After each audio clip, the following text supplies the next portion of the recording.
जी उठने के बाद स्वर्गदूतों ने क्या कहा? स्वर्गदूतों ने बोला उन लोगों को जो उसके पास जो स्त्री आई थी कि जाओ जाकर के उसके चेलों और पतरस से कहो क्या। और उसके बाद वो पतरस से मिला और पतरस को उसने वही वापिस जो 3 बार उसने इनकार किया था, फिर 3 बार उसे इकरार भी कराया और कहा कि यदि तुम उससे प्रीति रखता है तो मेरी भेड़ों को चरा। ये जी उठने के बाद जब जी उठा तो सबसे पहले पतरस से मिला। और दूसरी बात जब हम यहूदा इस्करियोती को देख रहे हैं तो 27 का 3 में हमने पढ़ा और उसने जाकर के आत्महत्या कर ली। यहूदा इस्करियोती ने जाकर के आत्महत्या कर ली। इसकी आत्महत्या करने का जो अभी समझेगा, इसको लगा कि मैंने तो धर्मी का सौदा किया है, मैंने धर्मी को अधर्मियों के हाथों में पकड़वा दिया। जब इसकी आंखें खुली तो इसने जाकर के आत्महत्या कर ली। अभी बहुत सारे लोग ऐसे होते दुनिया में जिनको ये बात नजर आती है कि यार मैं तो गलत हूं, मैंने तो गलत किया है, मुझे जीने का कोई भी अधिकार नहीं है। कई बार बहुत सारे लोगों को ऐसा लगता है। अभी जैसे कि इसने ये देखा और ये व्यवस्था को जानता है क्योंकि ये यहूदा इस्करियोती यहूदी था, यीशु मसीह के गोत्र से था। ये यीशु मसीह कौन? यहूदा से और ये भी यहूदा से था। अब सोचिएगा, इसको तो पता था व्यवस्था का, ये जानता था परमेश्वर दयालु, परमेश्वर माफ करने वाला। भजन संहिता 51 को जब हम लोग पढ़ते हैं, टोटल अगर आप वहां देखेंगे कि मुझे जूफे से धो शुद्ध कर तो मैं शुद्ध हो जाऊंगा। टूटा मन परमेश्वर की योग्य बलिदान है। वो टूट गया, वो तड़प रहा है, वो रो रहा है, उसके मन में विचार आया, वो पश्चाताप कर रहा है इस बात का कि मैंने गलती की है, मैंने धर्मी का सौदा कर दिया। अब वो जान सकता था इस बात को कि परमेश्वर का वचन जगह क्षमा के विषय में बताता है। जगह वो यही कह रहा है कि फिर पाप ना करना। वो कह रहा है क्या तुझे किसने पत्थर नहीं मारा? नहीं तुझे, फिर मैं भी तुझे माफ करता हूं। जगह उसने दया दिखाई, प्रेम दिखाया, अनुग्रहकारी परमेश्वर था और ये उसके साथ रहता था। पर ये जब इसने गलती की तुरंत जाकर के इसने सुसाइड कर लिया। अगर ये सुसाइड ना करता, जाकर के आत्महत्या ना करता, जिंदा रहता तो शायद इसके ऊपर भी वही अनुग्रह होता जो पतरस पे हुआ। हालेलुया। पतरस से बड़ी गलती इसकी थी और पतरस भी डिप्रेशन में चला गया। पतरस कहने लगा मैं क्या करूंगा, मैं तो अब जा करके अपना वापस वही काम करूंगा जो मैं किया करता था। और वो अपने काम पर भी चला भी गया, लेकिन यीशु मसीह उसको मिला। यदि ये यहूदा इस्करियोती जो उसने गलती की और ये थोड़ा विचार करता, मैं एक बार यीशु मसीह के समीप जाऊंगा, एक बार मैं परमेश्वर के समीप बैठूंगा, एक बार मैं तौबा मांगूंगा, मैं कहूंगा मुझे माफ कर दे, मुझे क्षमा कर दे, मैंने गलती की है ना। जो वचन बता रहा है, जबूर में भी लिखा, नीति वचन में भी लिखा है। नीति वचन कह रहा है कि जो अपने अपराध मान लेता, छोड़ भी देता, उसपर दया की जाएगी। और उसने कहा कि एक बार पतरस पूछ रहा था प्रभु से, मैं अपने भाई को कितनी बार माफ करूं? तो प्रभु ने कहा कि 7 नहीं, 7 का 70 गुना माफ करना। जब खुदावन दूसरों को सिखा रहा था तो खुद ऐसा ना करेगा? हालेलुया। जब वो खुद ऐसा दूसरों को सिखा रहा है कि तुमको 7 बार माफ नहीं करना, 7 का 70 गुना माफ करना, तो वो खुद कितना करेगा? इसने जाकर के सुसाइड कर लिया और इसकी कहानी खत्म हो गई। अगर हम जिंदा हैं तो डाकू ने क्रूस पर, एक ने तो गलती मान ली और गलती मान ली तो ऐसा इतिहास रच दिया कि आज ही तू मेरे साथ। वो कहने लगा प्रभु जब तेरा राज्य होगा तो मेरी स्तुति लेना। कहता कि मेरा राज्य कल भी था, मेरा राज्य अभी क्रूस पर भी है और मेरा राज्य हमेशा तक था। मैं शुरू से हूँ, मैं ही आदि हूँ, मैं ही अंत हूँ, मैं अल्फा हूँ, मैं ही ओमेगा भी हूँ। मेरा राज्य तो था, मेरी बात क्या कर रहा है? और यही बात करने लगी मार्था, मरियम कहने लगी यीशु मसीह आया कि प्रभु यदि तू यहाँ होता तो मेरा भाई ना मरता।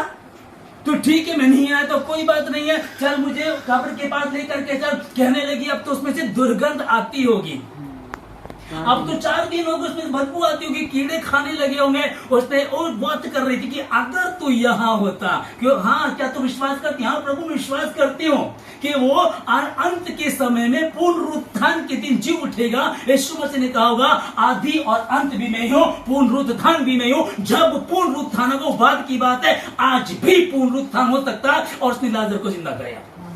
हालेलुया।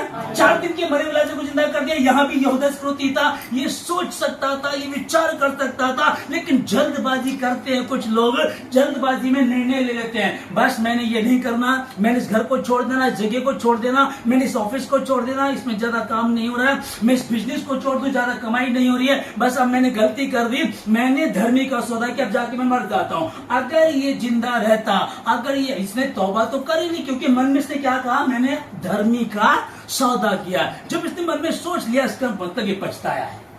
हालेलुया। जरा आगे पढ़े, यहेजकेल की किताब 33:11 हम लोगों ने पढ़ा। परमेश्वर ने अपने नबी को भेजा और कहा, जा जाकर के मेरी प्रजा इस्राएल को कह दे कि मुझे दुष्ट की मृत्यु से कोई प्रसन्नता नहीं होती, मुझे दुष्ट की मृत्यु से कोई प्रसन्नता नहीं होती, कोई खुशी नहीं होती है, भले वजह इसकी कि दुष्ट अपने बुरे मार्ग से फिरे और जीवित रहे। हालेलुया। यहाँ परमेश्वर कह रहा है कि मुझे दुष्ट के मरने से कोई प्रसन्नता नहीं होती। इस वचन को भी जानता होगा यहूदा, और यहूदा ने कई बार इसको पढ़ा भी होगा, क्योंकि व्यवस्था थी ये। अब व्यवस्था के इस वचन को उसने पढ़ा कि यहेजकेल में परमेश्वर ने कहा है कि मुझे दुष्ट की मृत्यु से कोई प्रसन्नता नहीं होती है ना। आओ हम आपस में वाद विवाद करें, तुम्हारे धर्म के काम चाहे कैसे भी, चाहे लाल रंग के क्यों ना वो हिम के समान श्वेत हो जाएंगे। अब इसमें लिखा है कि मुझे दुष्ट की मृत्यु से कोई प्रसन्नता नहीं होती, पर इसके बजाय कि दुष्ट अपने बुरे मार्गों से फिरे और जीवित रहे। जब ये वचन यहाँ है तो ये यहूदा इस्करियोती इस बात पर विचार कर सकता था कि परमेश्वर ने तो माफ किया है कि उन दिनों में हिजकिय्याह ऐसा बीमार पड़ा कि मरने पर था, है ना। परमेश्वर ने अपने स्वर्गदूत को भेज दिया। परमेश्वर ने यशायाह को बोला, जा जाकर के उसको बता दे कि तू नहीं बचेगा, मर जाएगा। जो भी तुझे अपने घराने से बात करनी है उनसे बातचीत कर ले, क्योंकि अब तू नहीं बचेगा। ये किसने कहा? परमेश्वर ने। आमीन।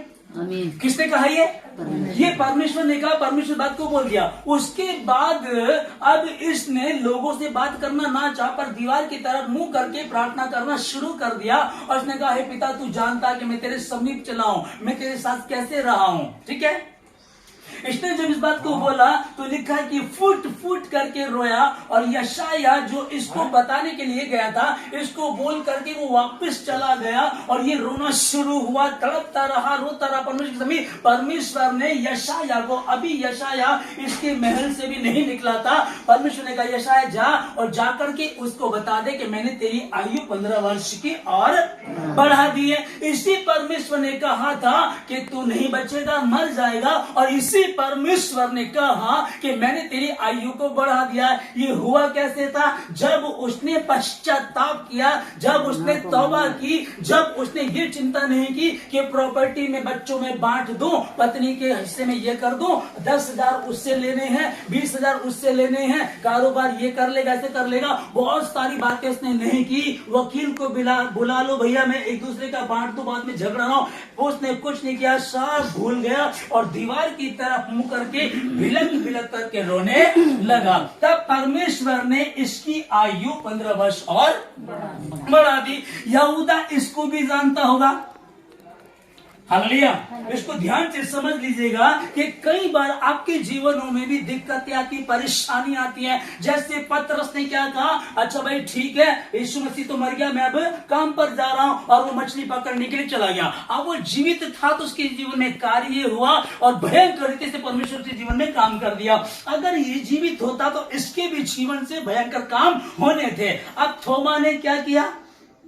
कहता है कि प्रभु, कहता मैं तो विश्वास नहीं करूंगा जब तक मैं चेक ना कर लूं। वो जिंदा था तो उसके जीवन में भयंकर काम हुआ। पहला नबी, पहला भविष्यद्वक्ता, पहला सुसमाचार प्रचार लेकर के भारत में आने वाला कौन? वही थोमा था। आमीन।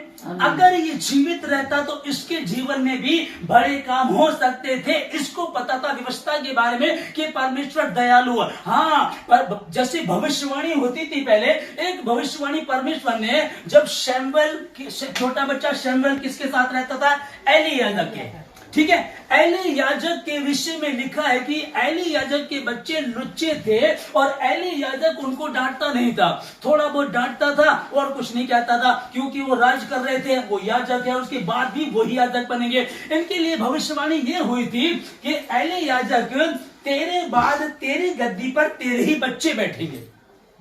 भविष्यवाणी ये हुई, लेकिन जब वो उसके उस गद्दी के प्रति ईमानदार नहीं थे, उस पे बैठने के योग्य नहीं थे, तब परमेश्वर ने क्या किया? परमेश्वर दोबारा बोलता है कि अब जाकर के एली को बता दे, एलियाजर को बता दे कि मैंने तुझसे कहा तो था कि तेरी गद्दी में तुझे ही दूंगा, पर अब मैं तुझे तेरी गद्दी तुझसे ले लूंगा और मैं किसी और को दे दूंगा, और तेरे घर में कोई बूढ़ा होने नहीं पाएगा। आमीन नहीं बोलना, ध्यान से सुनो। मतलब दूसरे जुलूस में जा रहे हैं, कभी वो कुछ और त्योहार में, कभी किसी और में है और उलझे हुए हैं, और डर नहीं है खुदा का कि ये तो चल यार कोई नहीं, चला जा, कोई नहीं, बच्चा है, कोई बात नहीं है, चल तू जा ही तो रहा, तू ऐसा कुछ गलत थोड़ी करेगा। हम बोल देते हैं और हमको डर नहीं लगता है। और यहाँ लिखा कि मैंने तुझे कहा तो था कि तेरी गद्दी तेरे ही बच्चों को दूंगा, पर ध्यान रखना अब तेरे घराने में कोई भी बूढ़ा ना होने पाएगा, मैं उनको ज्वाली में मार डालूंगा। ये भविष्यवाणी हुई। पहली भविष्यवाणी समझिएगा, ध्यान से सुनिएगा।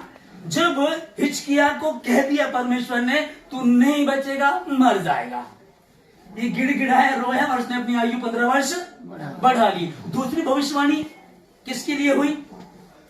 एलियाजर के लिए पहले से हुई थी, तू याजक है और तेरी बात, तेरी गद्दी पे वही तेरे बच्चे बैठेंगे, ये नियम भी था वहां का। पर जब वो ईमानदार नहीं रखे, वो भवन में आने वाली लड़कियों के साथ गलत व्यवहार किया करते थे, इस तरह की दिक्कत थी। आप इसको समझ लीजिएगा, भविष्यवाणी हुई है। और फिर परमेश्वर का जो हमने यहेजकेल 33 का 11 में पढ़ा, वहां परमेश्वर क्या कह रहा है? मुझे दुष्ट की मृत्यु से कोई प्रसन्नता नहीं। वो यहूदा इस्करियोती जानता था कि वो उसके लिए भविष्यवाणी हुई एलियाजर के लिए, लेकिन जब उसने गलती की तो उसके बच्चों को भी मार दिया, खत्म हो गया, उसकी गद्दी उससे ले ली गई। अब वहां ये बात आती है, फिर जो भविष्यवाणी